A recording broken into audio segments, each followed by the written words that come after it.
Can you get Jeopardy music for the last 2 minutes? And it just stops. Doom. Def Leppard.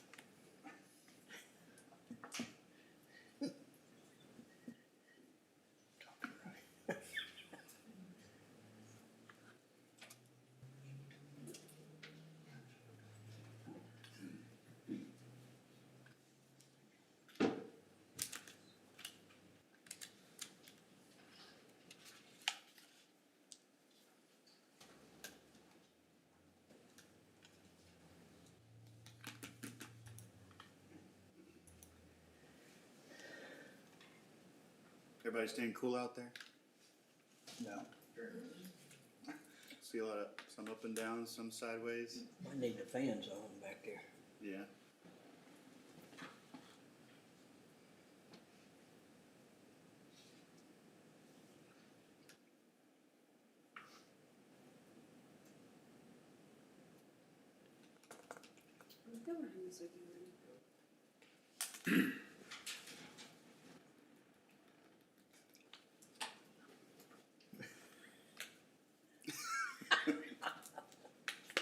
I'm gonna answer that. 30 seconds left. Let's get ready to go. I want the gavel.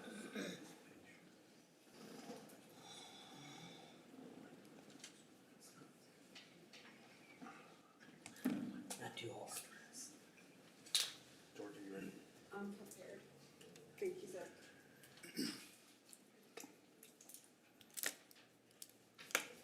Here we go. I'll now call to order this meeting of the City of Whitehouse Council for today, June the 25th, 2024. It is 6 p.m. Ms. Hargis, will you please call the roll? Yes, sir. James Wansley. Here. Zach Briscoe. Here. Georgia Harris. Here. John Chambers. Here. Michael Lowe. Here. And Matt Lazarine. Here. We have a quorum. Thank you. Will you please stand if you're able and join Councilman Matt Lazarine if he leads us in the word of prayer. Dear Lord, thank you for this opportunity to bring such a great group of people together that love their community. Dear Lord, continues to guide us and bless us and protect our community, our first responders, law enforcement, military. In Jesus' name I pray, amen. Amen. Please join us in the Pledge of Allegiance. I pledge allegiance to the flag of the United States of America and to the republic for which it stands, one nation, under God, indivisible, with liberty and justice for all. And the Texas flag. Honor the Texas flag. I pledge allegiance to thee, Texas, one state, under God, one and indivisible. Thank you. Please be seated. Always sounds better with a room full of people. All right, that takes us down to item D, presentations. The first one is recognition of the 2023-24 Youth Community Council. And I think we've gone a little bit beyond that. Mrs. Black? So, Mayor and Council, tonight we have a plaque for Mayor Wansley to present to our Youth Community Council for not only the 2023-2024 year, but also 2021 through 2022 and 2022 through 2023. I saw how many Youth Community Council members are here. All right, y'all are going to carry it all. There's a plaque for each of you. Yeah, if you can come on up to the A front. personal line. Council, will you join us as we present these plaques? These are for our Youth Community Council. This was an organization that was founded in 2021. Looking at the names on here, there's a couple of you that have been there since the beginning. Sorry. There you go. And then one more. And this is an organization that resides in the high school, and they're tasked with gathering projects from their constituents, their high school students, and then bringing those forward into the city. They've been doing a great job of that. Let's line up right up front here. And there we go. Kind of fill in. We got everybody?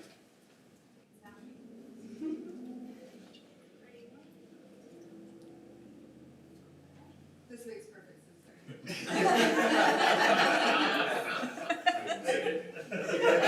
We'll be graduating high school soon. Yeah, those are for y'all. So That's awesome. if you want to display them inside of the school, you know, where the kids put their track trophies and other things, you guys are, well, there you go.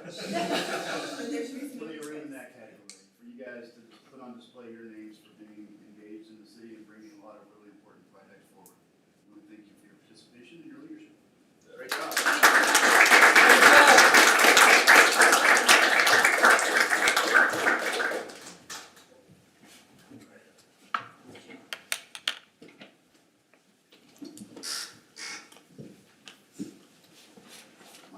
Keep the good times rolling. Next on the agenda is a presentation for Black Hawk Creek Trails by the Whitehouse Parks and Recreation Foundation. So council, we receive updates from a lot of our organizations that are kind of plugged into the city, the library, Meals on Wheels, things like that. And the Whitehouse Parks and Recreation Foundation has been doing a lot of work behind the scenes. And I suspected that if we asked them to gather up some numbers, they'd be some pretty big numbers on what they've been able to do and the amount of value that they brought to the city. So we have President Chris Jennings here to present this information to us. Mr. Jennings, take it away. Yeah, Mayor and Council, we did just want to take the opportunity to kind of update you all on who we are, what we've been able to do since our inception about 3 years ago. We're going to try to make like an annual presentation, so this will kind of recap the last couple of years and where we've been. It's not a long presentation. I tried to keep it fairly brief, but kind of to the point. So, who we are and our mission. So, the Whitehouse Parks and Recreation Foundation, we're a public charity, recognized 501(c) that secures funds to promote the use of our parks and support the development of the new and exciting recreational amenities in the city of Whitehouse. All the money that's gathered by us goes back into the parks and trail systems within the city. We don't do anything outside of the city. Our primary focus over the last couple of years has been the development of Black Hawk, which many of you have been involved in as well. So, who we are, I'm the president of the Parks and Recreation Foundation. Ernest LaFleur is our treasurer, and I think treasurer of about every other organization including the Whitehouse. But Ernie's our money man. He keeps us straight with the IRS and the bank and everybody else. Ginger Cardwell, former council lady, as well as a resident of the White House. She's moved to Tyler, but she still participates. She's our secretary. She takes a lot of our notes, schedules our meetings, all that good stuff. Rory Bowman is a director. Rory is also one of the trail stewards, helps maintain the trails, as well as Justin Brown, who Justin's wife and father own the bike shop up the road, Simpson's Bike and Sale. So they've been huge promoters and helped develop all of this that we've been doing. Some of the projects, I couldn't put pictures of everything or this would have gone on forever, but we've done a lot of partnership with organizations like the Community Council, the Scouts, Lily Adams with her Ford Leadership Scholarship Program, several Eagle Scout projects. We've had a lot of different organizations get involved.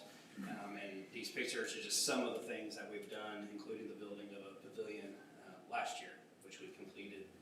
So I've passed around a handout for all of you to see a little bit closer, but going back and track what we've tracked and then what we've estimated and then getting information from some of these project participants, I cannot speak this afternoon, as well as Ms. Adams and her projects. We've totaled over 2,100 volunteer hours out there.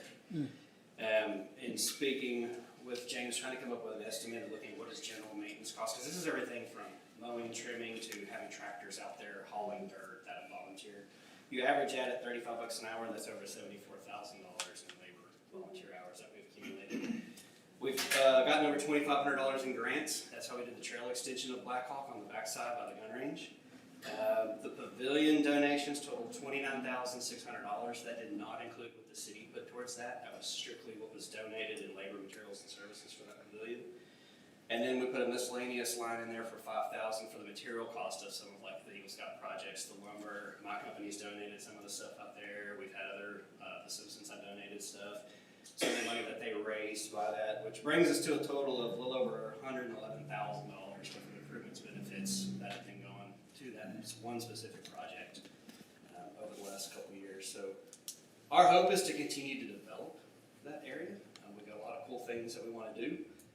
One of the things that we haven't asked for the council as you guys approach budgeting is to budget for a 268-foot water line to be put in from the driveway up to the pavilion. Simpsons has already put on the books for us that if we get water into that pavilion, they will install a bike washing station free of charge for the city to use. It's about $1,000 to $1,500 benefit for the city if we can just get water supplied to it. And they're ready to do that. I talked about that to Justin today. It will also give us the ability to wash hands. There's porta potties out there, but there's not any hand washing station stuff. So hands, bikes, all that kind of stuff. That's pretty much it in a nutshell. So we have a website. It's wtprf.org. You can go on there. You can donate. You can find out about us, about the team. Our officers, so myself and Ginger and Ernie, you know anybody, or if you personally would like to join the board as an officer or whatever, get a hold of myself or any of the other members, and we'll be glad to get you plugged in. Right now, we meet once a quarter. It's not a whole lot involved process, but we've been able to accomplish a lot with the help of a lot of these organizations, like the YCC and the Scouts, to kind of help us get everything going. Any questions from you? Yes.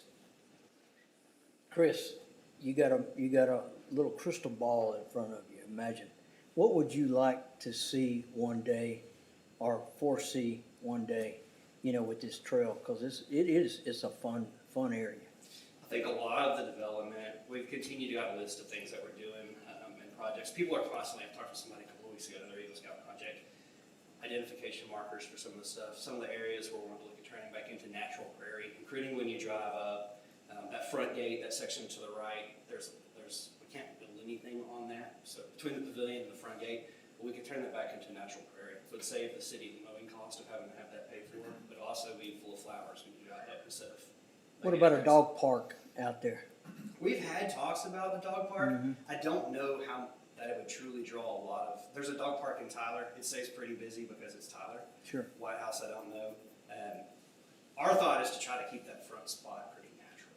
Not a lot of structure when you drive up. But the ultimate goal, I think, is just see family and kids out there walking around enjoying the trails. It's great to go back there and see people. I've seen Zach and his daughter and walking the dog and several people out there. So we've seen kids have birthday parties at the pavilion. That was awesome to finally see that in weeks. So. Y'all have really done a great job. You know, we Sure try to have. walk it weekly, and it's a lot of fun and good exercise at the same time.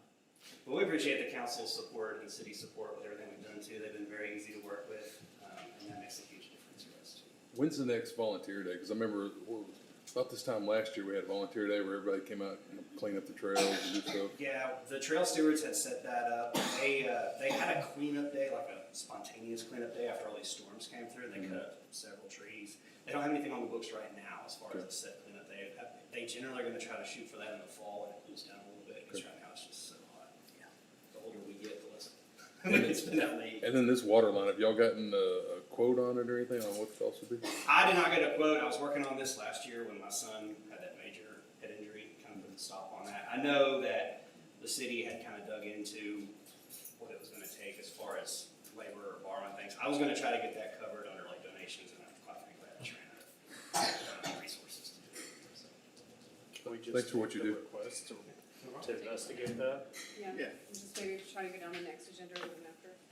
That'd be great.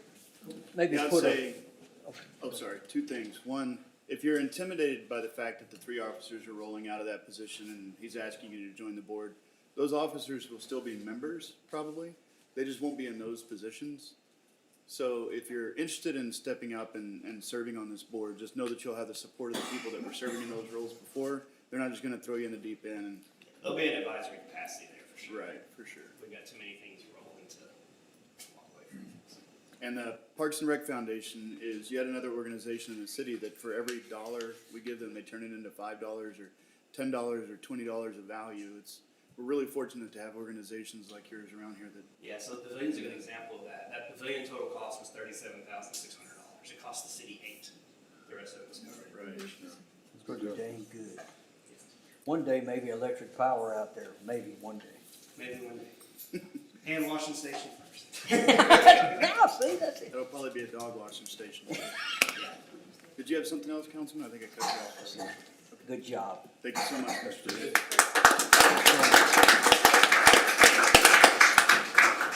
All right, and another awesome presentation. We have an introduction of a new employee, Zakeri and Montoya. Chief, you want to come on up and lead this one? Enjoy introducing new officers, and it's my pleasure tonight. This is Officer Zakeri Montoya. Of course, he comes to us with experience like a lot of the guys that we've gotten recently.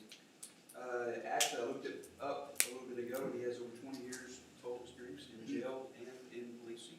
So he definitely got a guy here with a lot of experience.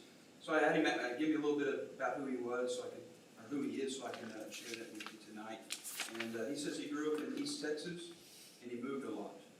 So, he says he was moving about every year or so. And he joined law enforcement pretty much right after high school, and he went to work for the Anderson County Jail. From there, he went to work in the patrol division. He worked as a deputy and a supervisor, and then eventually transferred into the criminal investigations division, where he served and worked as an investigator. He then went, he actually at that point, this still kind of turned out, he retired.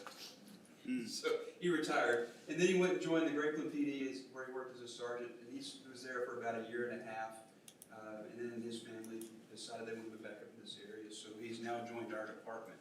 And one thing that he didn't put in here, I was going to add on a little bit. I've already heard some great stories of great things you're doing out there. The captains were telling me this morning, this may sound small, but he writes really good reports, and that's a huge thing. So I'm hearing great things and excited to have you part of our team.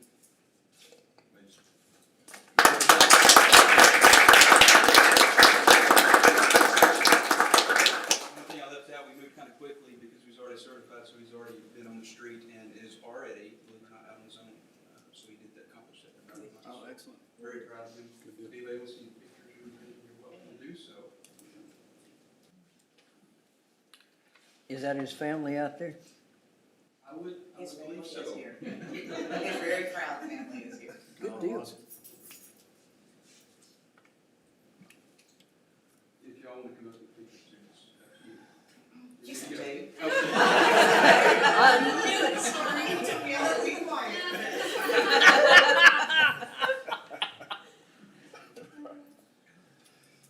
That's why I let my mom come today.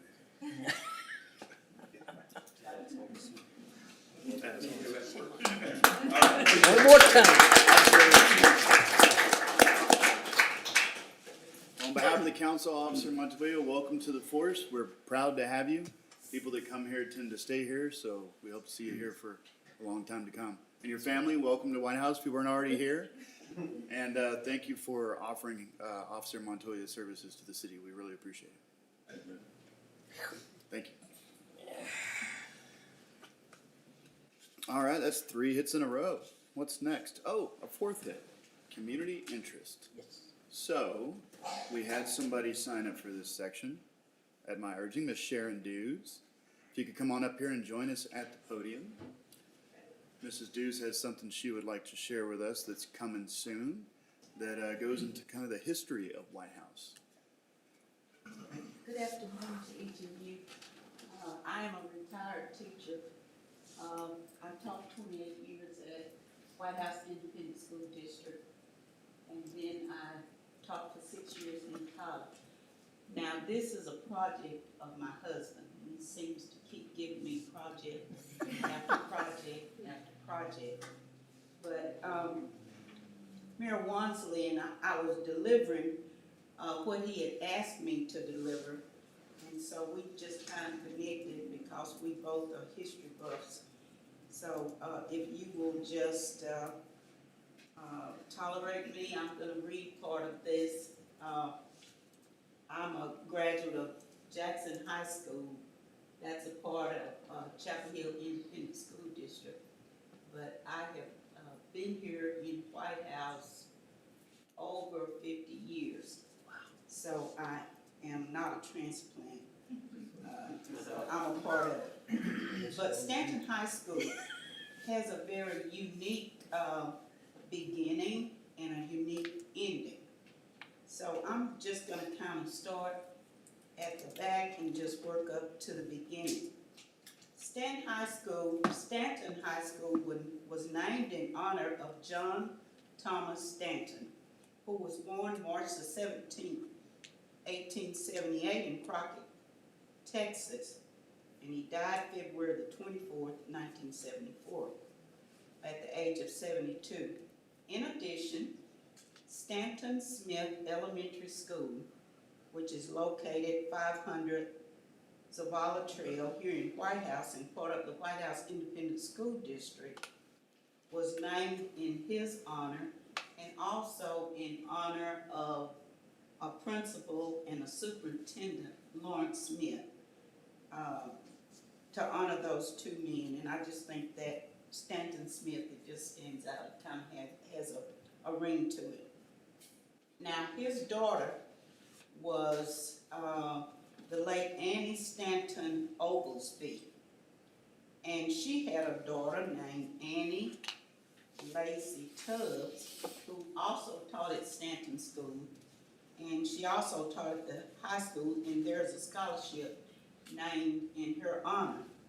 Her grandson, James Price, attended, I believe, the opening of Stanton Smith Elementary School to receive a proclamation from the city.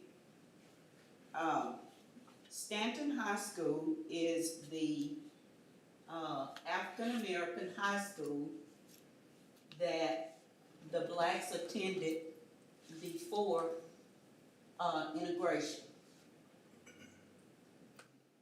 So in order to honor their school, they have set up an all-school reunion. In 1936, Stanton School was located west of Highway 69 and south of Smith Crossing. It was an 11th grade school housed in 2 frame buildings with 8 or more teachers. Vocational agriculture and homemaking were added to the curriculum. Norman Kennedy, who came to Stanton in 1934, was the principal.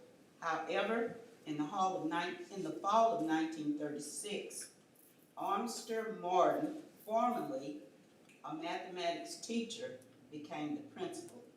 He served as principal for 10 years until 1946. And during that time, there were several important events from 1938 to 1940, and the concern was to bring the students from the surrounding areas. And back then, I don't know if your grandparents talked to you about it, but a lot of the churches that were established also were used for schools. So the same thing happened in the black community. Does anybody, grandparents, talk to them about a school being at their church? You're all so young. Okay. But anyway, they wanted to bring in these church schools and have those students to come to Stanton School for a better education. The second thing that they wanted to do was to consolidate the Stanton district with the Whitehouse Independent School District. And this area is located on Highway 69 South, and it's a 30-acre tract of land that had a gym where they played basketball. They were known for basketball, and I do remember the students from Stanton School coming to Jackson School, and they had some outstanding athletes. Up on this site, a native rock plant crossing costing approximately $80,000 was erected in the fall of 1940 through 1941. Stanton School of Stanton District Number 11 became the Stanton High School of Whitehouse Independent School District. At this time, the faculty had grown to 18 teachers. This building was completely destroyed by fire April the 21st, 1958. On January the 27th, 1959, they built a new school. In 1946, H.L. Gaines became the principal and served the district for 13 years until 1959. In the fall of 1958, J.W. Holloway, that's Jewel Wilson Holloway, it's now the 6th grade school, who was named in honor of the same principal of Stanton School, and that school is named in his honor. J.W. Holloway assumed the principalship and remained as principal until the school closed because of integration. Now, they had some trustees Mr. John Stanton was instrumental in getting other members in the community to come together, and they were called trustees. John Stanton, Gabe Bowie, Fred Spikes, Robert Bob Walker, the Reverend Oscar White. They purchased a tract of land north of Stanton Crossing, west of Highway 69, about 2 blocks southeast of New Hope Baptist Church, which is located on Highway 69 South. And from a grant from the Julius Rosenwald Foundation, they built a 4-room frame structure which was ready for use by the fall of 1924. In the fall of 1924, New Hope School changed both its location and its frame, so that New Hope School was part of the New Hope Baptist Church. The school closed when there was freedom of choice in 1966. I graduated in 1967, so other students like me had a choice to come to the integrated school, or they could stay at their school. But by 1968, all of the schools were integrated. Now, one thing that you will see as you drive through Whitehouse that's historical is these rocks that made the walls, and these same rocks that are around the city park, also up by the administration building. That used to be Moselle Brown. Then if you go to the location of the former Stanton High School, the same kind of rocks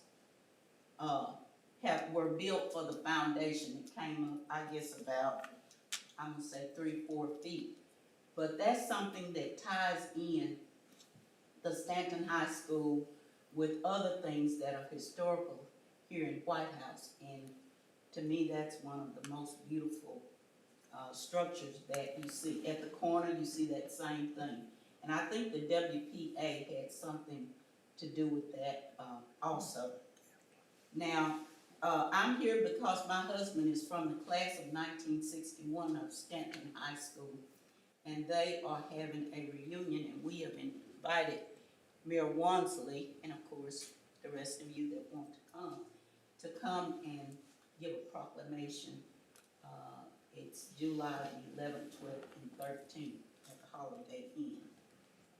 I think that's just basically the highlights of that. So Yes, when ma'am. you go by that school, you would have heard a little bit of history, and it definitely brings the communities together. Thank you so much. Thank you, Ms. Duke. Thank you.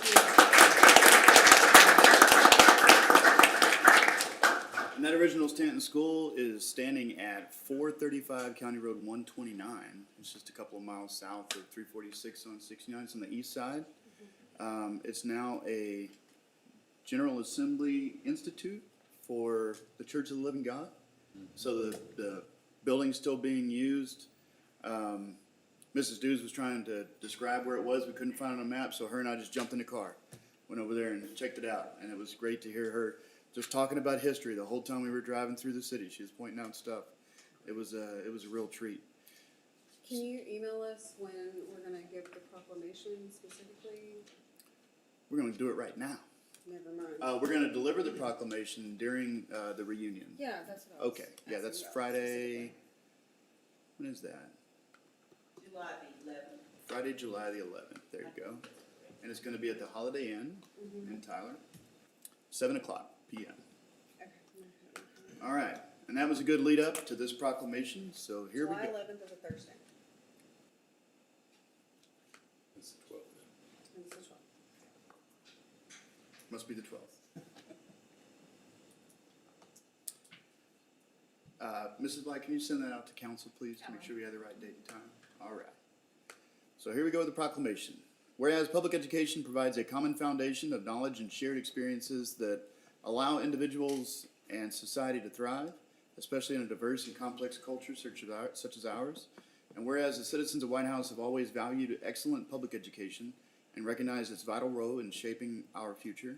And whereas the New Hope School, founded in the early 1800s, provided a beacon of education for generations of students. And in 1924, the school was expanded and relocated, taking on the name of Stanton School, a name that would become synonymous with academic achievement and community spirit.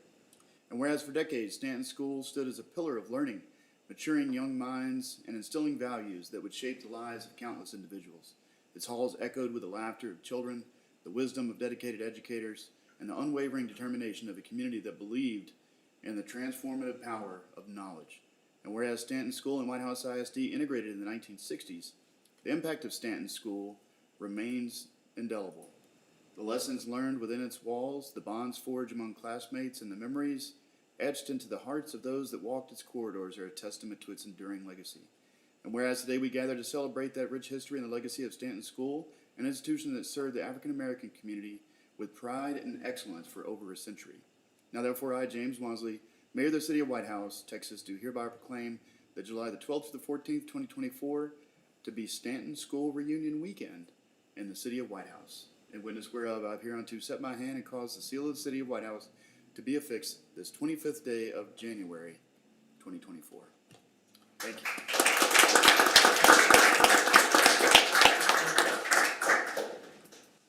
All right, that takes us to other items of community interest. Mrs. Black? Mayor and Council, I'm very happy to announce that with a lot of hard work by Susan and our Development Services Department, we have a new online permitting system. We hope that we know that it will streamline the permitting process, allow us to better track reviews and submittals, comments back and forth. So we're really excited that we have rolled that out over the past month, and we're hearing great feedback from our developers, builders, and others. And then a brief update on City Center, just in case you haven't driven by to see all of the demolition that is currently underway. The contractor indicates they are still on track to be substantially complete by April 18th of 2025 with that project. We have had a few setbacks over the last couple of weeks we knew when they started opening up some of those walls, we weren't quite sure what they were gonna find. They found a little bit more asbestos than they were expecting and some framing issues that required some of the walls to be taken down that we weren't originally planning. But we continue to work through those with our architect and contractor and are excited to see all the progress that's happening over there on a daily basis.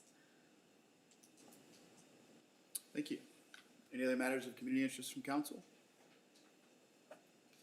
All right, that takes us down to public forum. I don't think anybody's signed up for public forum. No, sir. All right, that takes us down to the consent agenda. The only item on the consent agenda is approval of the minutes of the previous council meeting held on May the 28th.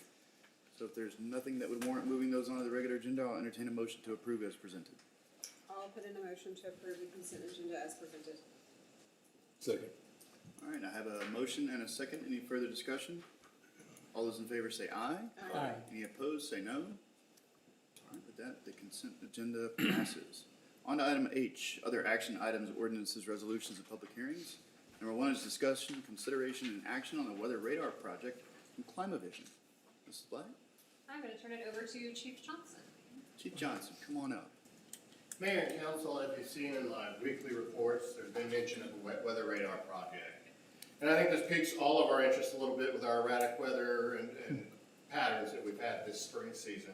What this project is I was presented this by Brandon Moore, our emergency management coordinator from Smith County, as well as Judge Franklin, which sat in a meeting with us as well. And we know that our weather from the National Weather Service, who's our radar provider, each station, each radar is in Shreveport and Fort Worth. Well, with this broad span, we have adequate radar coverage, but it's only at high ceilings because the Tyler-Smith County region is kind of right in the middle. It is called kind of a dead zone. So we don't detect weather under about 10,000 feet like other entities, like other cities and other regions do. So I'm not going to go in depth as far as the subject matter on this. I've brought somebody in from Climavision, and they're very eager to talk to us. I hope that you were able to look at some of the slides. But certainly the feedback I've gotten from colleagues, weather colleagues, and other emergency management coordinators the early detection and better radar for our region would serve us very well. So I'm gonna turn it over to Bryce Gentide. He's with Climavision. Have a blast. Thanks for the introduction.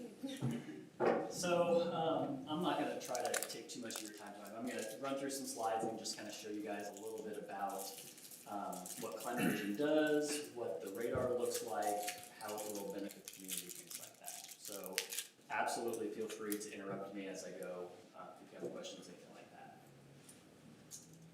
So, here's a little bit about the agenda. So, we're gonna go over what weather gaps are, a couple of case studies, and then a little bit of the project overview.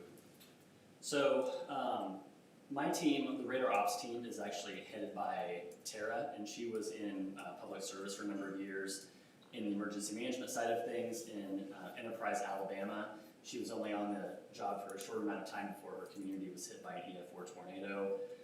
Unfortunately, some children, it took a school head on, and there were some fatalities of children at the school. So her background in weather and it's, she's very, very interested in getting the best information out to those that can use it. So pre-operations team, myself, Emily and Riley. Emily and I kind of go through the US and kind of figure out what areas could benefit from supplemental radar. And then once we kind of get the okay, Riley comes in, he does the installation. He doesn't do the installation. He gets the utilities and things like that, natural gas if it's available, things like that. Once the radar is up and spinning, we have a team on the post-op side that handles our spares depot. We really want the radar to spin as much as possible, otherwise it's just $1 million paperweight sitting somewhere. So we try to keep that thing spinning as much as we can for supplemental radar purposes. And Gary, he's our meteorologist and trainer, so he would actually come and host a weather one-on-one type thing. And anybody that's interested in weather can come learn a thing or two or 40. He's got like 60 slides he goes through. So why are we here? We're trying to fill the gap in traditional weather surveillance. So when I say traditional weather surveillance, that is the National Weather Service. The National Weather Service is a great partner of ours. They have the gold standard when it comes to weather radars, but there's some limitations, and I'll show you those a little bit. Really what I'm trying to propose is a public-private partnership. So what we're looking to do is find a place in the community for the radar, no cost project to the city, to the county, to anybody local. We will give the radar data the access back to city, county leadership, emergency management, school boards, anybody that can utilize this. Think about, I'm from Kansas, we have just the worst weather on the planet, I swear, next to Oklahoma, of course. And school boards, and being able to figure out when to send those buses out. If there's a big squall line of storms coming through, maybe we hold off on sending kids out on the rural bus routes, things like that. So there's lots of uses for 911 dispatchers, things like that. There's lots of uses for this supplemental radar. You guys probably already know weather gaps are a thing. They've been all over the news. The National Weather Service is not going to come and install more radars. They're just not going to. So our federal partners have really decided that there's a new program called Radar Next, and we are a part of that. So we are filling in areas like Smith County with additional weather radar for these purposes. So you think, okay, Shreveport's not that far away. The National Weather Service there, they issue warnings for Smith County.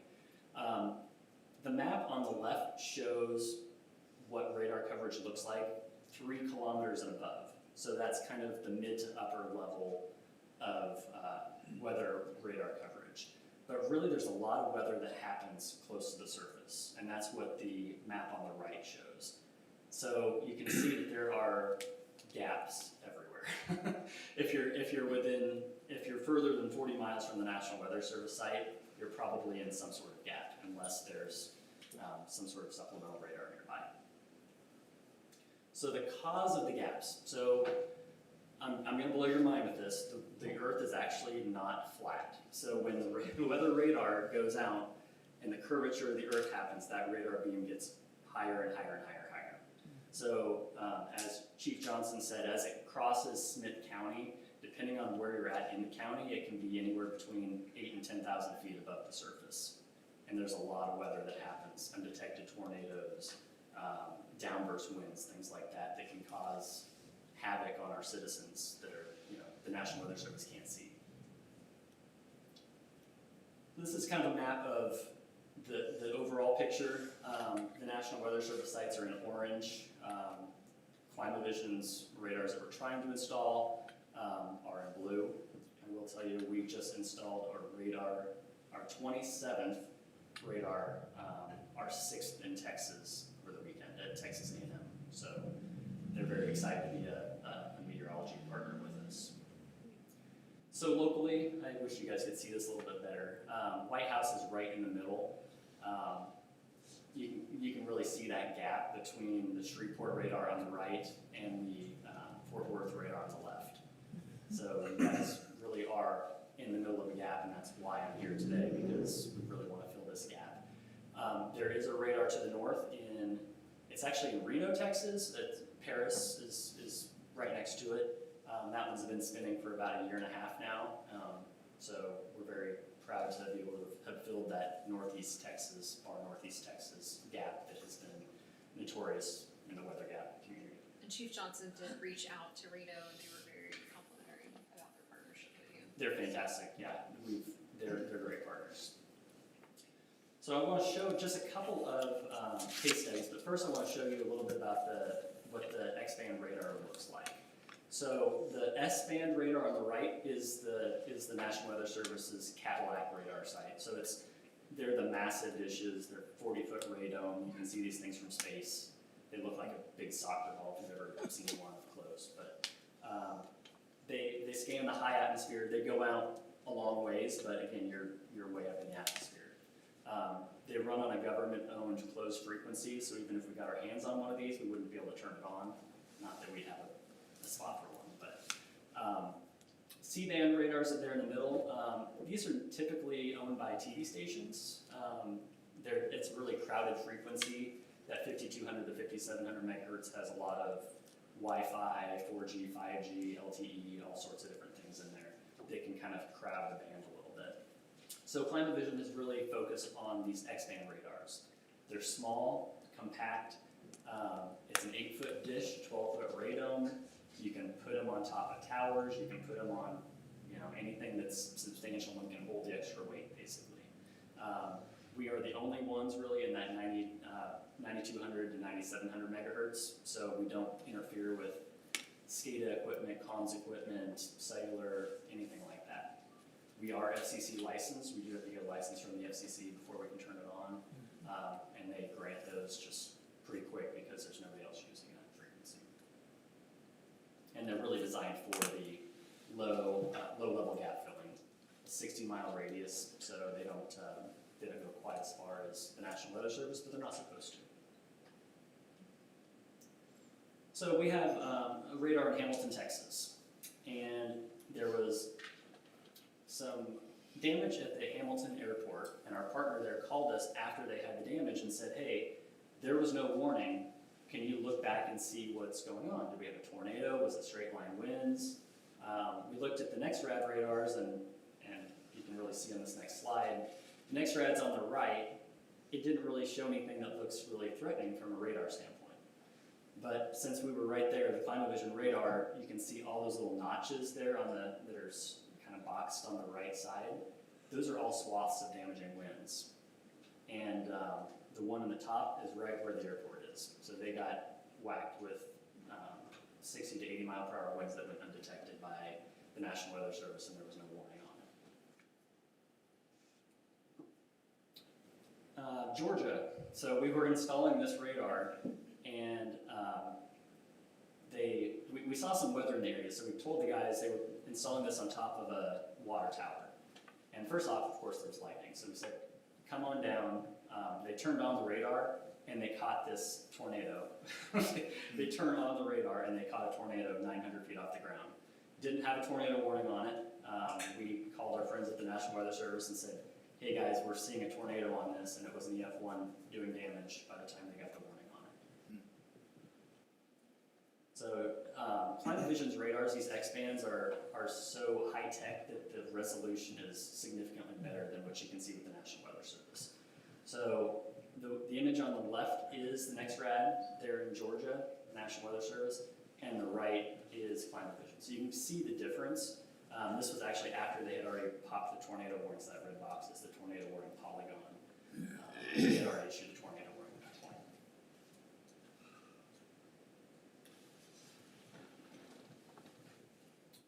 And winter weather, I know you guys don't see a whole lot of this, but again, the next rad's on the left part of the image and Climavision's on the right. There was a lot of snow, 2 to 3 inches of snow that was undetected by the National Weather Service just because their radar beam was overshooting these cold systems that produce a lot of snow close to the surface. So there's lots of use from many agencies for this kind of data. A little bit of an overview. So this is what I normally focus on, beam blockage analysis. So I will run I'll run a tool in Google Earth to figure out if there's a big hill, if there's a mountain, if there's something that's going to block this radar beam from the get-go. Because we really want to have a clean sweep as much as possible. Because if there's a big chunk of data missing, then you're not helping the entire gap. The image in the lower right corner is our wind turbines in Kansas. So we do take a lot of different things into consideration because wind turbines don't play well with the radar beam. So site selection, composite water towers are our favorite by far just because they're big and beefy and can hold the extra 5,000 pounds of the radar and the platform. We've installed on top of tall buildings. Texas A&M is on their meteorology and oceanography building, which is about 10 stories tall. So no beam blockage there, it's a clean sweep. Grain elevators, again, I'm from Kansas, that's one of the things we have everywhere. Single pedestal, multi-leg water tower is also a good thing. We don't like to go right next to a comms tower if possible, just because the radar beam is going to hit that tower and it's going to reflect some of that radar beam back into the radar. Old-fashioned water towers, we love them, they're beautiful, but they wouldn't work for the project. So we do a lot of extensive engineering. We have a whole crew that comes out from tower engineering professionals, and they will map any sites that we ask them to, basically top to bottom, figuring out if it's a feasible site or not for what we're looking at. And they do fail. A lot of times, water towers are the best options in the area for hosting a radar, and they have failed many water towers for us. So if they fail them, we just have to move on and find something else. On the installation side, we have the utility coordination. Riley does all that, making sure the site has power, natural gas or propane for. We'd like to bring a generator to make sure that if Whitehouse would lose power or the area would lose power, that we can still keep the radar spinning for public safety reasons. So we'd like to have natural gas or propane at the site, fiber to make sure that we can keep communications going, keep those data files flowing.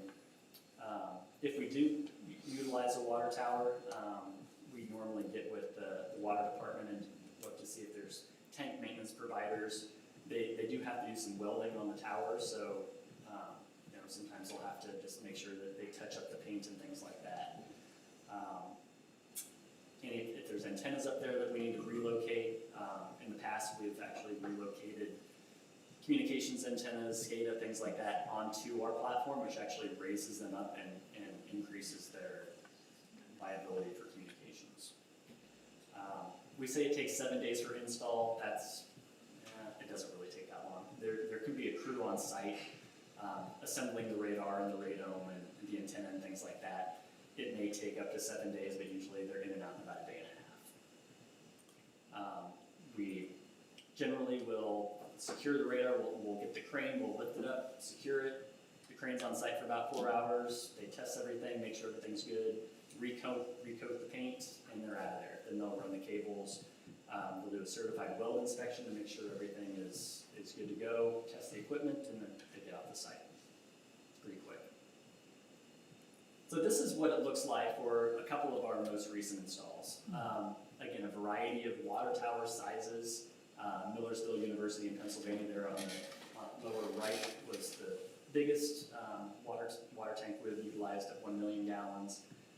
Wendell, Minnesota was that snow squall I showed you guys on a 50,000 gallon tank. So we've gone on a variety of things. And St. Mary's Parish Courthouse in Louisiana, it was the tallest structure around.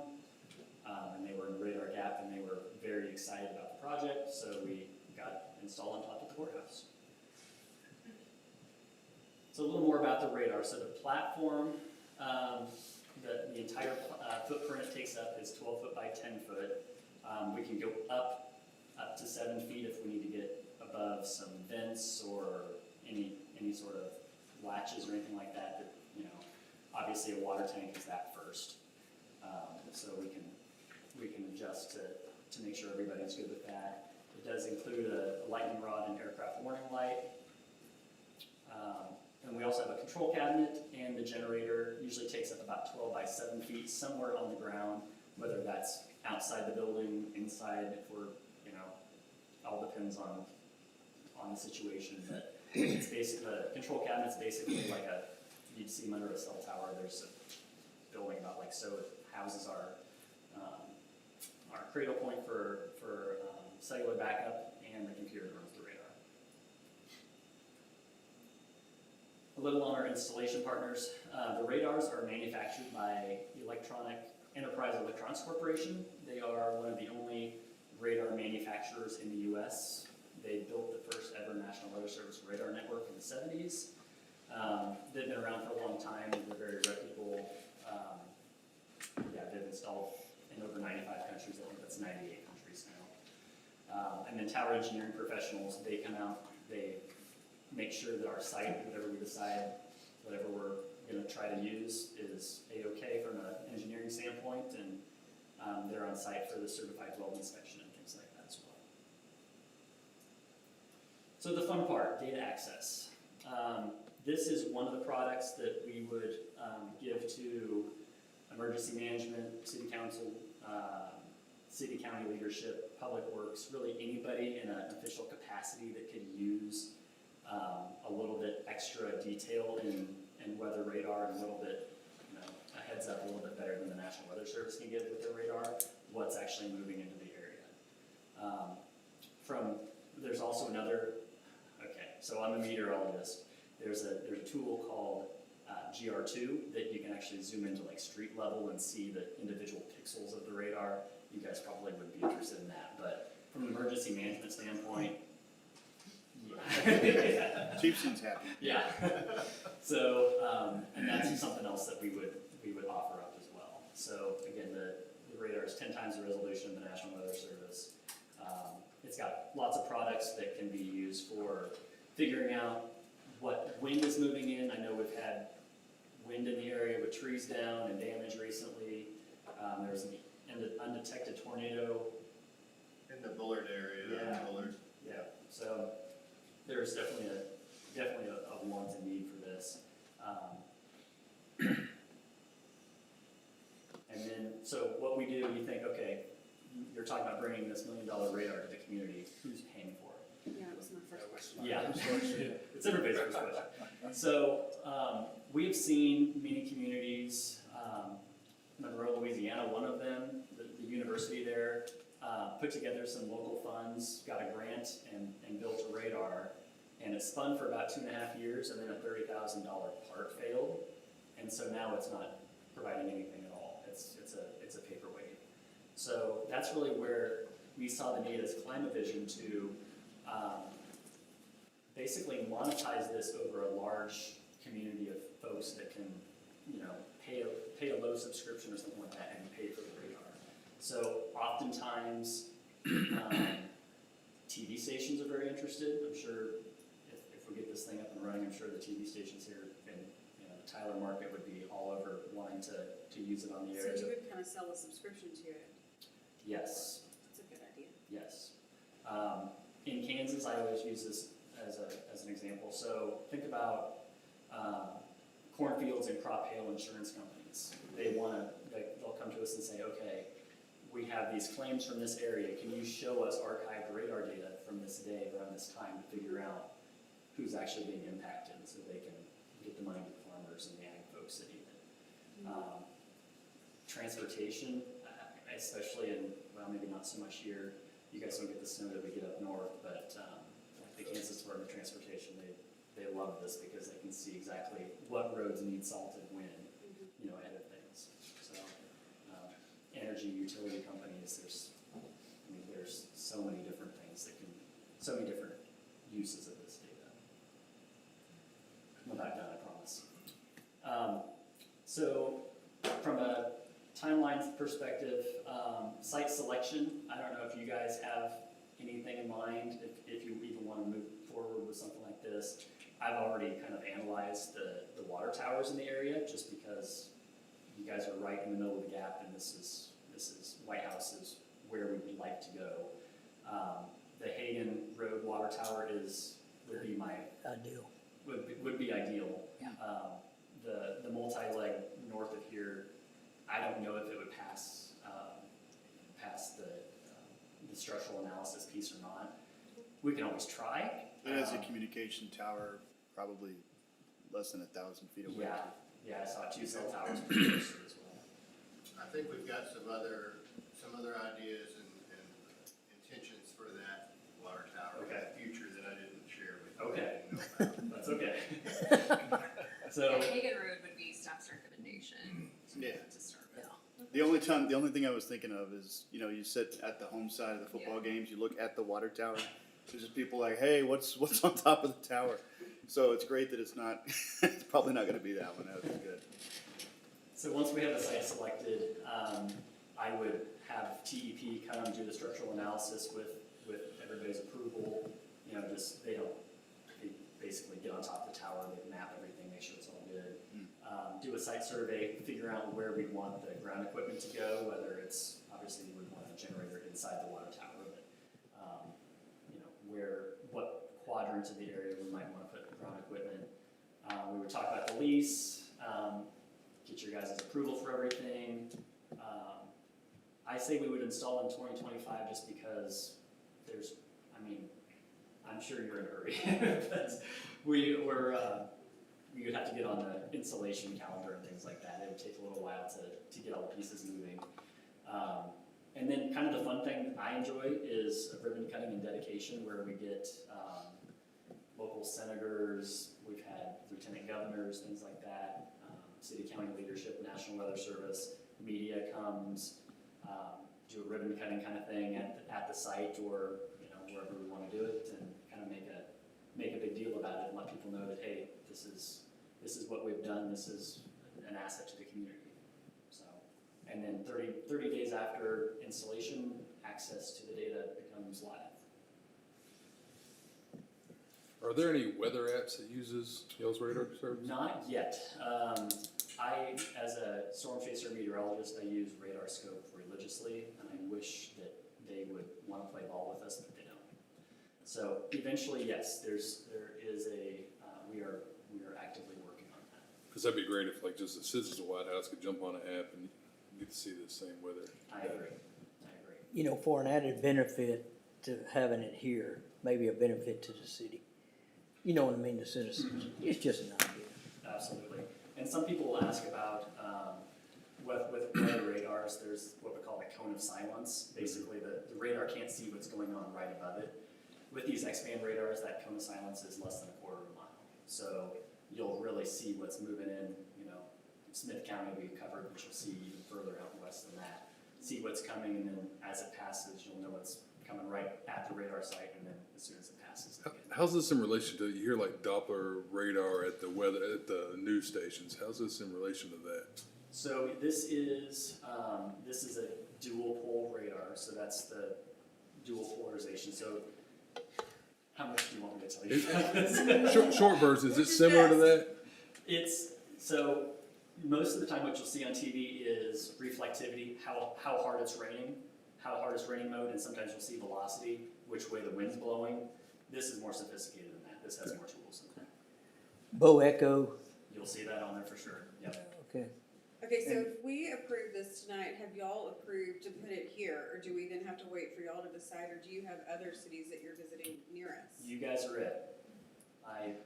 I'm putting all my eggs in one basket, hoping that you guys see the benefit to this. I wonder how it would benefit us economically, you know, as far as, you know, EDC, economic development. I wonder if that would be neat. It's gonna benefit Henderson, Palestine, Carthage, all that little gap down there, you know. It's gonna cover a 60-mile radius, so it's, you know, it's not just, you know, the citizens of Whitehouse that will benefit from this. It'll be a region-wide. But what you were saying, at some point, the local news stations would probably subscribe to the service and possibly use it to help forecast and stuff. Yeah, I know I've talked to Chief Johnson about TV and how they go, oh, well, we can see that we're, you know, some of the radar imagery here from Shreveport just isn't, It's lacking. it's not all that helpful on TV. So- Councilman, like to your question about the app, because that was one of my first questions. Mine too. But, you know, our local radar, which is coming from National Weather Service and our local stations, it's gonna be more discernible, it's gonna be clear, because this radar will be utilized. Right. Is that correct? Yes. So what we're seeing is the grainy, and we should actually see a visible improvement once this technology's at our local news stations. No, that's great. And this system doesn't have the warning polygons. There's training for those that'll be, So have that, access. that radius, that web-based viewer I was showing, it does have the warning polygons on it. Okay. So, and GR2 would have the warning polygons as well. This isn't going to issue tornado warnings or anything like that. It's gonna help those that issue those warnings Make decisions. see what's going on at the low level so they can issue better warnings. So those that issue it at the National Weather Service, how do they get the information from this radar to? So they will have access, they don't have it piped in as a radar that they use GR2. So it's the same thing that Chief Johnson's gonna have, that they use with the National Weather Service. And they will use this, I mean, it's another tool in their tool bag, right? So, they'll have the ability to issue warnings based on the National Weather Service and the Climavision. So, you know, this radar would be supplemental, but, you know, will help them decide, you know, what's really coming in and see the lower level. Is your company's goal to fill in every gap? You could Ideally- have your own weather app. We could, but I think since, if we do Since you that, have then a we, resume, I'm joking. if we do that, then we wouldn't probably, I mean, I don't know how we would, the pipe in the National Weather Service, because that's a big Yeah. part of the, you know, the US weather network. So, Would we receive any kind of revenue from this? no, Okay, it's a, this is just a, yeah. basically what you guys would get and the county would get is the data. okay. And we wouldn't have to pay for it, Right. It's free, yeah, we're not, yeah, whereas everybody else has to. correct. So we get a free subscription, is that lifetime? As long as that radar's up, yep. And we're hoping it's up for a long time. Yeah, I bet y'all are. Yeah, Based on the lease agreement. right, yeah. Okay, this is very interesting. What's the next step if, what we need to do? If you guys are okay with it, my next step would be, I mean, again, so if Hagan Road is the gold standard we wanna try with, I would then get, the engineering folks to come out and just, you know, map that thing top Do to it bottom. real, Do the feasibility analysis, they'll run it through all their modeling and everything. we're still not obligated at that point. No, you're not obligated to anything. Okay. We want our engineers to review their work as well and make sure there aren't any unintended consequences for our tower or Sure. operations, before we move forward. It is a water tower first, always. Yeah, it looks like number 5 is still to come to obtain city county approval. So there would be a subsequent approval after you go through this process? It would just be up to you guys to approve it. It wouldn't have to actually go through anybody else. We'll get our FCC license and everything, and that's that. I wonder if it's, would this attract more lightning strikes? You know, it's goofy. When this lightning struck our tower over here, believe it or not, I was looking up in the sky and saw the smoke Really? of all things, all at the same time. I just wondered, I don't know that I would have a study on that. Lightning is, I mean. You never know. I've been near power lines out storm chasing and it wanted to strike me rather than the power lines, so it's a fickle. Yeah. It's a fickle thing for sure. And you have lightning rods installed on There's this. a lightning There's rod. lightning suppression. Yep. And Any I've other- been hit by lightning before. Any other questions? You're smiling about that. I mean, it's. To me, Well, we're just smiling because he's still there. he's built different. I'm a weather nerd. Touched by God. Yeah. Okay. When they made me, they broke the mold, let me tell you. I think if we ever approve this, if we do approve it, I think it will be incredible. I mean, I think we have no idea the need. I mean, who knows? DFW Airport may tune in to it. I mean, who You knows? don't realize the data that's missing until you see it. We live in a society that we want more and more information. Maybe it'd be pretty interesting. I think the TV stations in Shreveport would probably be interested as well because it's gonna cover some of their area. I don't know, Dallas Fort Worth might be interested for the western zones. I mean, if they call it the Whitehouse radar, on their TV station, that's. Hey, there you go. that's White House National Broadcasting TV yeah, network. whatever they, yeah. It's kind of a fun project for the city too, I think. Sounds pretty Yeah. cool. All right, any other questions from council? No questions for me, I think it's great. Thank you for your time. Thank you for coming out and being Thank here. you. It means a lot to us. So what we need today is just to give you direction to enter a partnership, just get the ball rolling. Yes, ma'am. Go, In the Zach. form of a motion. Okay, so I'll make the motion to direct the city manager and/or designee to move forward in the partnership with Climavision Weather Radar Systems, facilitate the weather radar project to include radar placement, logistics, lease agreements, execution, and installation of the radar. Second. Have a motion and a second. Any further discussion? Hearing none, all those in favor say aye. Aye. Any opposed, say no. With that, the motion carries unanimously. All right, on to item H2, discussion, consideration, and action on the purchase of a plaque for the Veterans Memorial to honor the Youth Community Council and donors. Mrs. Black, you taking this one? I can. Oh, go ahead. Mayor and council, we have a group of donors in our community that are working to purchase a plaque to recognize Nelson Trent and give a little bit more information about the statue being made in his likeness down at the Veterans Memorial. But along with that, Mayor Wansley brought up, we think it would be prudent to also have a plaque that recognizes both the Youth Community Council and the donors that made that project possible. Preliminary estimates on that indicate we could do that for an amount not to exceed about $3,500. And since the donors have taken care of so much of that project, we would like to ask the city council to pay for the purchase of that plaque. I think it's a good idea. What kind of plaque would it be? Is it a bronze, like a flat bronze on it, or? They're typically, they have some kind of permanent structure at an angle, and then that plaque is kind of on It that, would I be think is what affixed they're looking- on Oh, the yeah. actual, Right. okay, I like it. Yeah, the plaque that they're sourcing has a likeness of Nelson and a statue, and some text about his story and a QR code that the city hosts. It's a website that's just waiting for us to add. We can add content to it. We can expand on it, and this plaque would kind of accentuate that one. It would be something to honor the people that got us to where we are. All right, I'll make a motion to approve the purchase of the plaque for the Veterans Memorial not to exceed $3,500. Second. I have a motion and a second. Any further discussion? Hearing none, all those in favor say aye. Aye. Any opposed, say no. That the motion carries unanimously. All right, item number H3, discussion, consideration, and action on Resolution R24-0625-01, supporting a vehicle grant for the police department. Chief?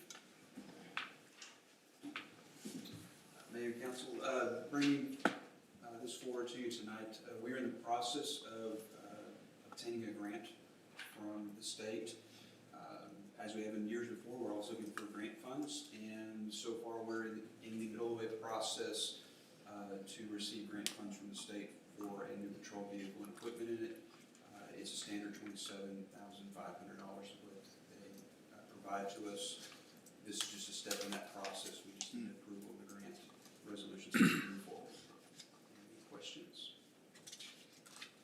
And obviously, this will buy the entire vehicle, but it pay a good chunk of it, which It does is help. very helpful. Yeah. They're becoming more and more expensive. Yeah. Are there any strings on timeframes of when this has to be used by, or once you receive the grant, you? This is for the next budget cycle, Okay. Okay. so we cannot use the funds until, I believe, October first for the grant. And basically what the resolution is doing is saying that we will follow the grant guidelines, we're not going Sure. to do unethical things, et cetera, et cetera. It's just basically saying that you as a council agree that we will use the funds for the said purpose. It's good to restate that every once in a while, I suppose. We're gonna buy everybody a hamster. Correct. Any more questions for Chief? All right, hearing none. Oh, you can stay up there, Chief. I think the next one's yours too. I'll make a motion to approve grant resolution R24-0625-01 to purchase patrol unit and equipment. Second. Motion and a second. Any further discussion? Hearing none. All those in favor say aye. Aye. Any opposed, say no.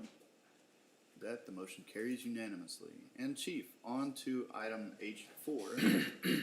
Discussion, consideration, and action on the purchase of Axon body cameras and in-car camera systems. This is a sad story.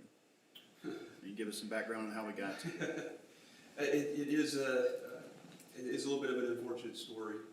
So I will provide you a little bit of background on it. First of all, as I began going through this, it came to a very prominent position in my mind that I want to thank you so much for all that you've done already for us, because we've really progressed forward.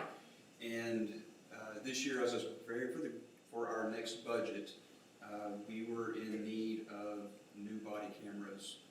And then one thing led to another, it's led to another, which is now why I'm here before you tonight.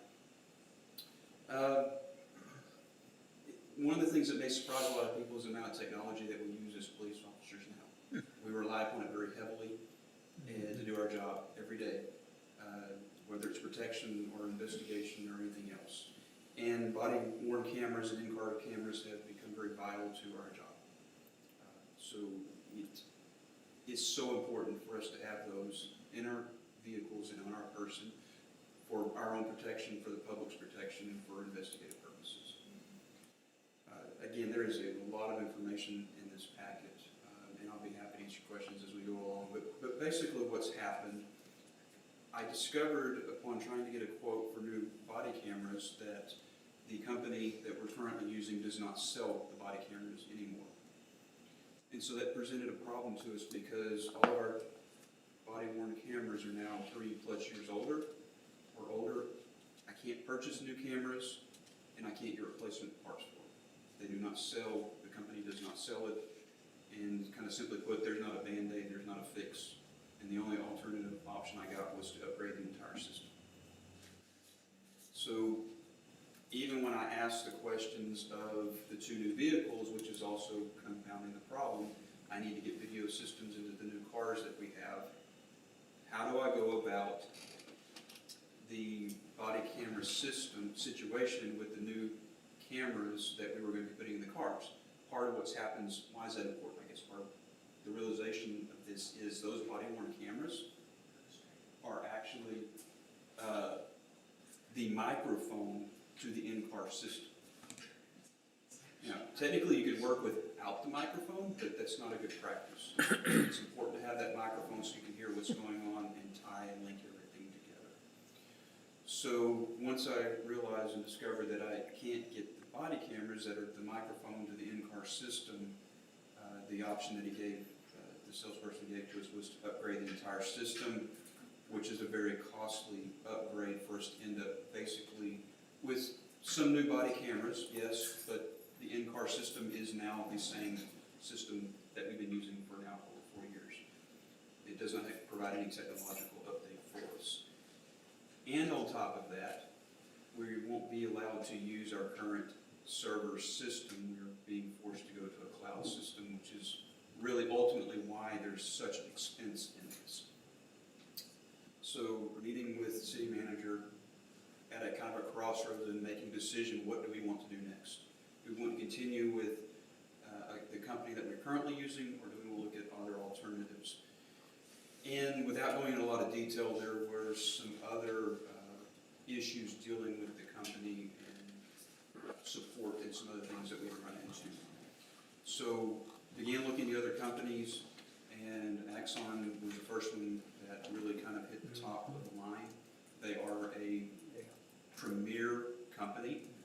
They produce tasers and other equipment as well, but they have some of the, probably the best camera systems currently available with technology that surpasses what we have right now at all. They have some redaction software that is doesn't compare to the current situation that we have at all. It has. It will save hours on hours of staff time. It uses new technology. I want to be careful how I say it because we're not using facial recognition technology. I know a lot of people have concern with that, but in redaction purposes, it's important, especially with juveniles. We can have the program go in, not identifying juveniles per se, but it will pick a juvenile and begin doing some tracking and some automatic blurring for redaction purposes. So you could say this individual, I want them blurred throughout the video. Kind of. It recognizes that there's a face there and begins saying, do you want to redact this face? It does it with license plates, it does it with other things. So this was a major, huge selling point for me. Surprisingly, the salesperson, I think I kind of threw them off a little bit when I was like, hang on a second, this is actually really important. Because it will also do audio redaction. So currently what we're having to do is listen to every second of every video and go in and remove redactions of personalized information, driver's license returns, criminal history returns. This will actually go in and provide that information in a text format that will allow us to immediately into it. Just going to save us a tremendous amount of time. That definitely is one of the most time-consuming things that our civilians currently doing. So that was a huge selling point on it. Another big factor is we work 12-hour plus shifts. They're the only company that's offering over 13 hours on a battery right now, which is important. And then their technology, the quality of the video is much higher than the current company. And then I went into some case studies, even involving the federal government, and the video quality is much smoother. So we're getting really the top of the line with this. So if we're going to have to upgrade a system, the question is, do we upgrade the system or do we change out the system completely and do a true upgrade? And so my recommendation, the city manager working through this, even though it's a lot of money, if we're going to have to make a change, let's do it correctly. And that's why we end up with where we're at right now, which is changing the entire system out, upgrading the software to allow us to do the redactions, and then provide us the highest quality of video currently available. The video, the body-worn cameras are the latest technology through the company. So it's a lot of information, there's a lot of technology, technological statements in there. I'm happy to answer your questions. So I know some of the systems on the cars now have LPRs. Does this system have an LPR capability? It does have that option as an add-on if we would like. Okay. What does that mean? License plate reader. So a lot of the systems now, the in-car camera actually read license plates, which is something in the past you've had to actually mount on cars. And it's People, you type it in while you're but driving. It does work a little bit differently.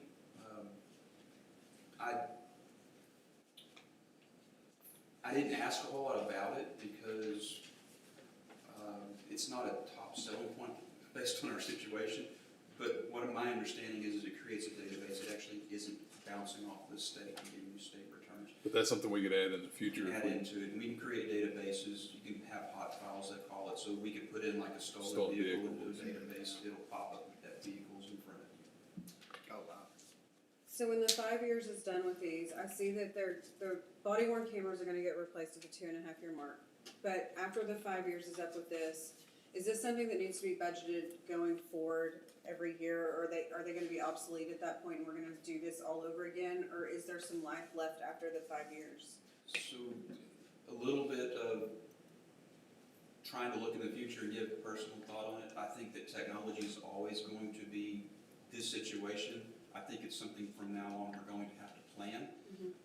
I feel, and this is just my personal feeling without knowing the future, that there should be some life still left on it. conversation with the salesperson, I get a different personal feeling based on the conversation with them versus the current company. Okay. That maybe their products are gonna work better with their older There's- versions. There's more integration with older technology within their own company. Okay, And part of the problem is the company that we have currently was bought out. And so the new company is changing over some things, and so there's some past integration into current systems that are, does that make sense? That are just Yes. not flowing together very well. They have no interest in going backwards to make prior Right. products work moving forwards. okay. It's pretty much, this is what you gotta do, or go with somebody else. And there's a lot of agencies that would like to get into the Axon product, but due to their size, because I think we're in a good size agency that if we're gonna switch over, now's the time. Because they integrate with so many other products, your tasers, your body cams talk to each other. I mean, this is a good product. And you look at it over 5 years, it's $2,800 a month, you know, as an investment, so. Yeah, we just probably, if we're gonna do it, need to make sure when we're budgeting that we start adding this in every year and just make it, we know going. Because 5 years now, Ongoing equipment cost. yeah, from 5 years here now, who knows what the technology will Sure. be. Okay, If we have a top-notch police force, which we do, we need top-notch equipment. And we do have, that's why I wanted to begin with, I'm saying, y'all have provided some. And I'm not an some great officer, service. but I'm just thinking, you will never go back in time. This is forever. Correct. Y'all have done a great job of getting us up to modern standards with all of our equipment. And I just rode out with Smith County, and it's like a NASA control station inside the squad car. I have never in my life. It's amazing. So He Leslie, was in the back I know seat. I'm gonna ask, where is this getting paid for? Like if we approve this and, So it's not funded in our current budget, the way this has been structured is that, let me get back to it. Page 3. Uh, Page 3.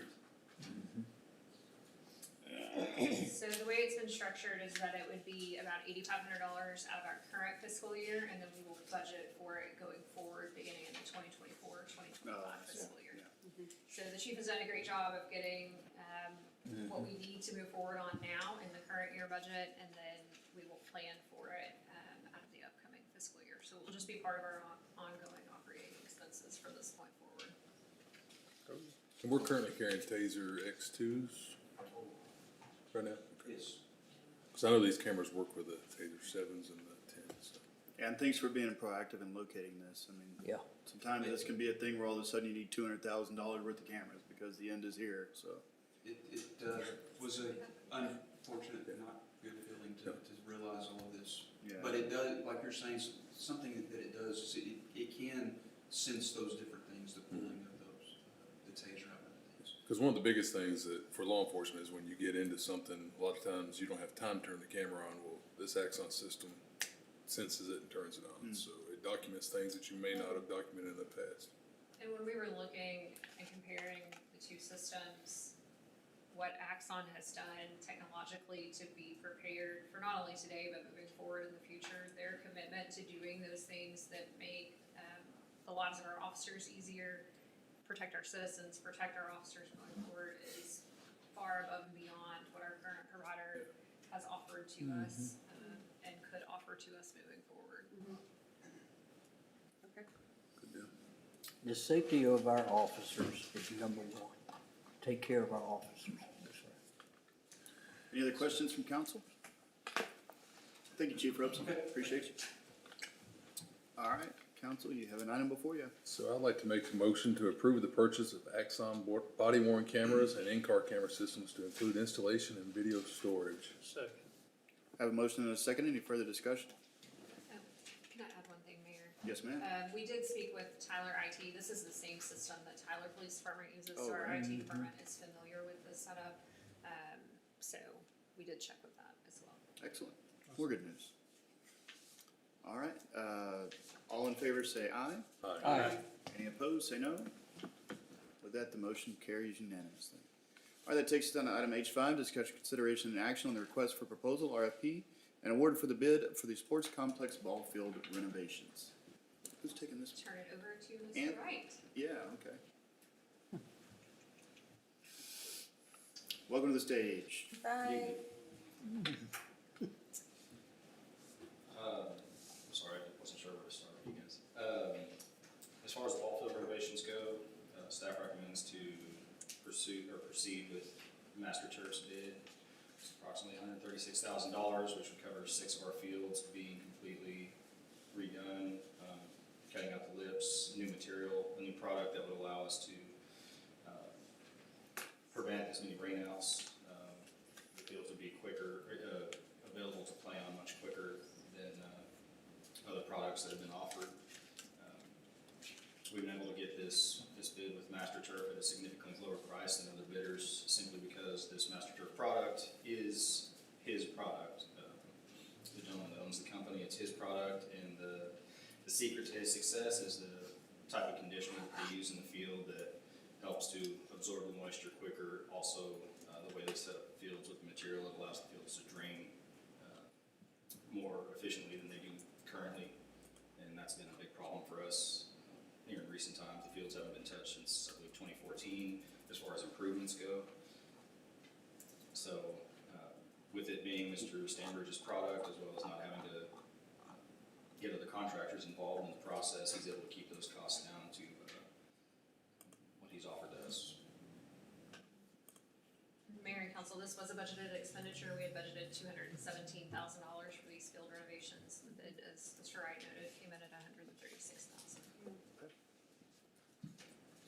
There's some of your body camera money. Yeah, Yeah. that makes up for it. We'll just transfer that over. And this product's artificial or actual grass? It's This is just for artificial, the infields, so this is for the dirt parts just the only. dirt parts, okay. The only part that will tie into this project will be the outer line of the infields. Over years of dragging and just normal maintenance, Right. sometimes those just get built up and call them lips. It builds lips up and it doesn't allow the infields to drain the way they're supposed to. I play football, so I'm not very familiar with baseball. So. Yeah, this will address some of the concerns that we have. When we have rain, they have to wait for it to Right, dry. right. And sometimes they just make do with what they have, so it Question. seems like a good long-term fix. Mr. Mayor, question. Yes. Will this material be a little different than it was in 2014, probably? I wonder, I would have to say yes, because this Yeah. is this is unique. kind of a proprietary product where the conditioner and the infield mixture are put together. One more question. You know where another area of field that they've done this at located? I do, but I don't have that list of references with me. Okay. But I have heard several good things, both from other cities. Longview was the one that recommended I reach out to this particular place at some point way back. And some from some of the guys that I've worked with and played on the fields, and they're pretty happy with the fields they played on. You can get that information to the city manager, right? Or we can, Yes, sir. just to make sure. If it's a sport, if it's the big sport park in Longview, those fields are immaculate. They are. Good. We played a lot of baseball in Longview And this is so their important fields to are our great. town. Same. So important. Yeah. Well, it would also be better for the effectiveness, efficiency, time it takes to get the field prepared for games now, because they would be basically doing a fresh start. Once approved, when would it be done? My goal is to have it done by mid to late September. Right before fall. Excellent. It would be nice to have it done before the next season. Yes. I think the players would notice it. Be done in time for me to throw my pitch into the dirt. Any more questions from council? Thank you, Mr. Wright. Appreciate you. All right. You have an item ahead of you. All right, I'll make a motion to approve the awarding bid for the sports complex ball field renovations project to Master Turf Products and Service Incorporated in the amount of just a little bit over $136,000. I'll second. All right. I have a motion and a second. Any further discussion? Hearing none, all those in favor say aye. Aye. Any opposed, say no. With that, the motion carries unanimously. That takes us down to item H6, discussion, consideration, and action on the request for qualifications, RFQ, for engineering services. Mrs. Black. Mayor and council, in looking at our current engineering services, I noticed that they had not been out for qualification review since prior to my coming here. I'm not sure how long prior to that. And so we released an RFQ earlier this year. We received quite a few responses, and feel that staff is wanting to make a change and would like to recommend that you all approve us negotiating with HAF, who did our Parks, Recreation, and Trails Plan, Kimley Horn, and Brandon Corporation for engineering services. So we have a standing relationship with both HAF and Brandon on some work that we have done previously. Kimley Horn is a well-known engineering firm across the state and across the nation, but they have recently opened a Tyler office. And we feel that they also have the depth and breadth to meet our needs for engineering going forward. One of the things we were looking for is engineering firms that do a limited amount of private work within the city. Right now, we face some challenges with the amount of private work that our engineers do in the city and kind of how we have them inspect work and then also do work in the city. So the local HAF office, and to my knowledge, Kimley Horn do not do private work this time. So that would alleviate some of those concerns going forward. Staff's happy to answer any questions you may have. Just one other reminder, engineering is a professional service under the local government code. It cannot be based on price. We have to base it on qualifications. It's probably a good thing. Good deal. Yeah, I was fine with the responses and why you chose. It ain't always price. It just ain't always price. Any other questions or comments from council? If not, you have an item before you. All right, I'll make a motion to direct city staff to work with Half and Associates, Kimley Horn, and Brandon Corp. to develop contracts for engineering services. Second. I have a motion and a second. Any further discussion? Hearing none, all those in favor say aye. Aye. Any opposed, say no. With that, the motion carries unanimously. On to item H7, consider future agenda items. Mayor and Council, I don't have a list at the ready. We I had know. everything on there tonight, so we have a whole month to fill that list up for our next meeting. One of the things we talked about was the water pipe for the parks. Yeah. Yes. That would definitely be of interest. Yeah. And if we could run electricity at the same time. Gonna run it through the water pipe? Well, no, we're doing the project. Yes, May as yes. well see what it costs to lump that as part of the project. Yeah, I think that would be. Yeah, that would be Have lights. Water, electricity, you gotta have it, you know? an internet. We will take a look at that. Yes, internet, that's right. Run internet out to the pavilion. All right. And cancel my Anything Wi-Fi. else? All right. Now we move over to item I, administrative reports. Receive reports from staff. Lots of great stuff in here. We usually just kind of browse through these as a group. Usually. I'm just kidding. I know it came up on another screen. For the record, I said this would go up, and they did. You said what would? At the last meeting, I said this would go up. Oh. Well, thanks Summertime. thanks for that. Thanks for that. Appreciate it. Take ownership of that claim. It looks like sales tax revenue, we're dipping a little bit. I'm not sure exactly why that would be, but That is weird. yeah. I think we're seeing, a lot of cities are seeing it come back down. I haven't looked at June's payment, but I know in, was it April or May, that they had a significant refund to that one single sales taxpayer that could have been either an overpayment or a payment that they shouldn't have made on to the city of Whitehouse's benefit that they refunded, but we will check into. Go back up to property taxes, one more real quick second. Okay, there you go. Boy, that's, yeah, Yeah, we get those kind of all at once, in those 3 months. okay. Selling water even though it's raining. Yeah. That's great. Not for the next couple of weeks, though. Yeah. That'll go up. I think that's part of that water leak I had at my house is most of it. Yeah, thanks for So that, you're Matt. responsible We for that? appreciate that. Which one? Been there, done that. Another one last week. And we're seeing, yeah, spike in the franchise fees. I guess we still have that research going on. We do, that is still ongoing. That's good. Those are kind of sporadic. It's hard to compare month to month for franchise fees because it may just depend on when they bring them in. Right. But it's been really good, hasn't it? I mean, it's been real. I mean, the more customers they have in the city, the more they collect in franchise fees. Okay. Lots of permitting. And now it's online. Yeah.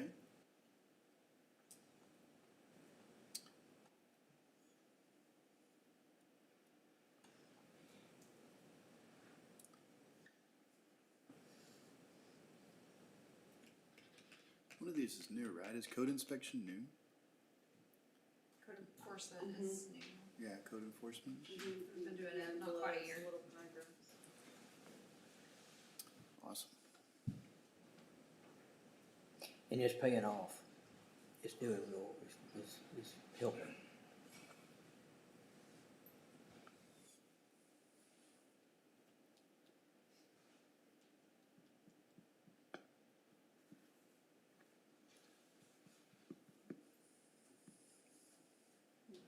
Good response times. Yeah, always enjoy seeing those.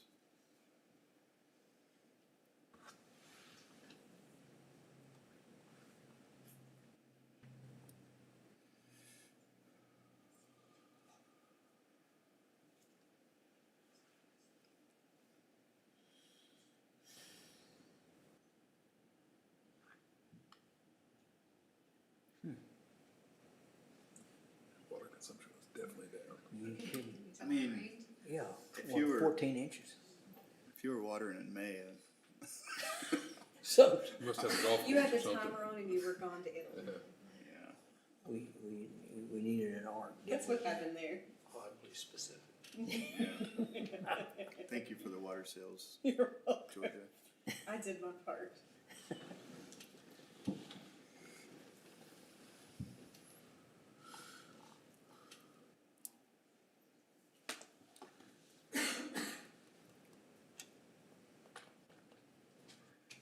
There's those- Injuries are down, that's good. The motor vehicle accidents. It's 'cause But- people are slowing down, isn't it? May was kind of busy for crime then. Chief, I think we've had sometimes 4 officers on the street at one time. Some of, which is amazing, It's really great. So I'm gonna ask a stupid question. What's the difference between burglary and theft? So, I'll let you go, Chief, I'm sorry. Burglary is from a building, theft is not from a building. Shoplifting, stealing from somebody's front yard. Burglary is entering into a building and taking something from your house Oh, gotcha. or taking it from a closed building. Does that make sense? And then if you use force, it's robbery, so, Okay. So burglary, you're also trespassing. yes, but it's a lesser Sort. included, yes. Yeah, okay.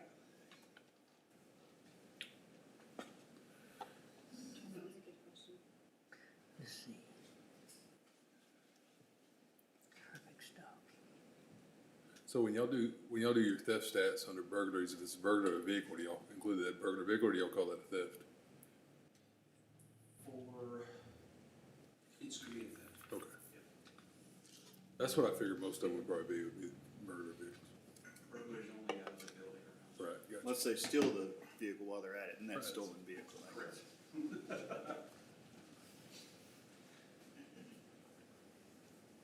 Break in and find the keys. You'd be surprised. I wouldn't be.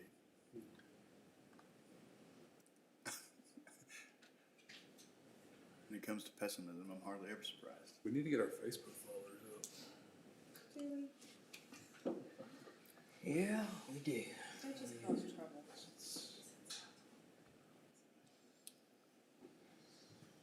All right, getting towards the end.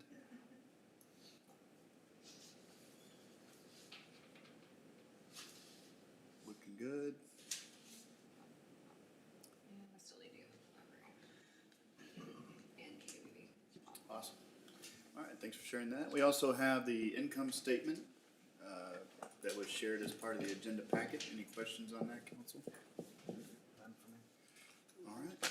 Well, then that takes us on to item J, executive session. We're gonna kind of have a long executive session this time, if that influences your decision to stay or not. I hope I see your face when you come back, so just No, we're gonna be in there for probably longer than 10 or 15 minutes. You wanna bring food back? All right, pursuant to chapter 551, Texas Government Code, the city council reserves the right to convene to executive session from time to time as deemed necessary during this meeting. The city council may convene to executive session, to discuss any or all of the following topics, pending or contemplating litigation, or to seek the advice of the city attorney pursuant to section 551.071, possible purchase, exchange, lease, or value of real estate pursuant to section 551.072, personnel matters pursuant to section 551.074, economic development negotiations pursuant to section 551.087. We're gonna enter into executive session today, pursuant to Texas Government Code, section 551.074. Council will convene into executive session to discuss personnel matters regarding the quarterly review of the city manager. So, the time is now 7:39, and we will convene across the breezeway here into executive session. I have to use the restrooms.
can go pack my office. We should have put tissues up there just in case. We should put tissues at the computer just in case. Sun goes down, that feels maybe it's the less people too. Still already put it all in the car, so they just run out and go and pack it. Let's go, Mike. It's dinner time. I gotta eat my candy. All right, everybody settled? We'll now call this meeting back to order after convening out of executive session. The time is 8:18. There is no action coming out of executive session. So we're gonna go ahead and move down to the next part of the agenda, which is adjourn. I'll make a motion Second. Motion and a that second. we adjourn for the evening. All those in favor say aye. Aye. Everybody else stay here. The time is 8:18. We are adjourned. That's not, I mean, there was some lengthy stuff at the beginning. I called 2 hours, so that's I not. feel like we kind of made up some of the time at the end. The once a month meeting is